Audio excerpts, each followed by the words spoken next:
بسم الله الرحمن الرحيم. aad baan u salaamayaa bulshada Soomaaliyeed meel walba ay joogaan. xaqiiqatan caawayto waxaan ku suganahay magaalada Gaalkacyo gobolka Mudug. waxaa ka jira bandow waxaa maaragtay la xaqiijinayaa amniga magaalada iyadoo laga duulayo hadafkii dowladda federaalka iyo dowladda maamul goboleedka Puntland.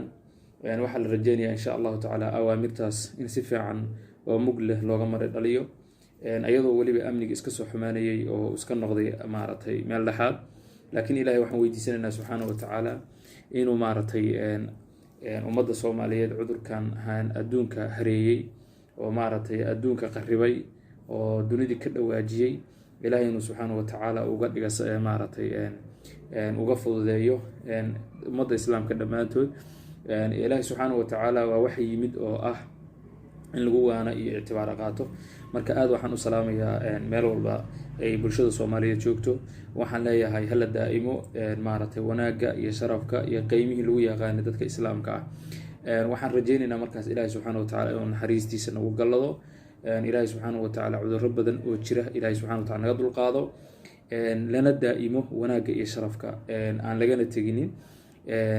insha Allah tacaala waxaan waa iska masiibo.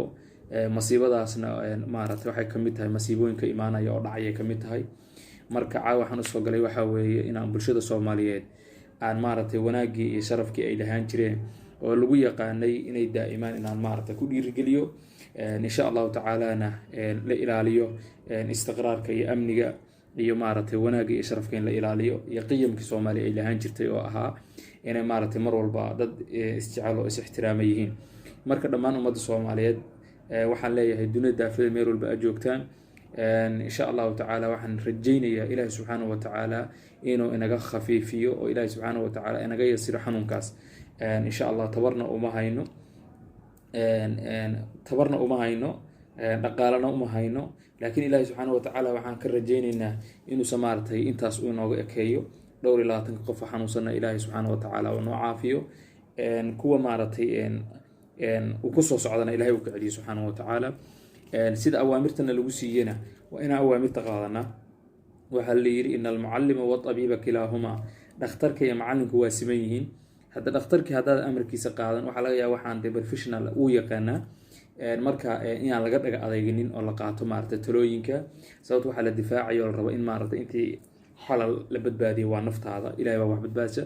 marka aad baan dhammaan waxaa leeyahay ummadda Soomaaliyeed ilaahay aan barino, isu soo ducayno, aan qalbta aan isu furno, ilaahay subxaanahu wa tacaala aan weydiisano maaragtay inuu maaragtay uu boggeena burcad isu mariyo. waxaan aaminsanahay qulub kala jeeda oo aan israbinin oo aan isdoonaynin oo isku diran oo xan iyo qabyaalad iyo wax aan nacfi balhanba isku haysa inaysan wanaag weligood gaarin baan aaminsanahay. marka aad baan idin salaamaya ummadda Soomaaliyeed meel walba aad joogtaan. ilaahay subxaanahu wa tacaala maaragtay cudurka ha naga dulqaado. asalaamu calaykum.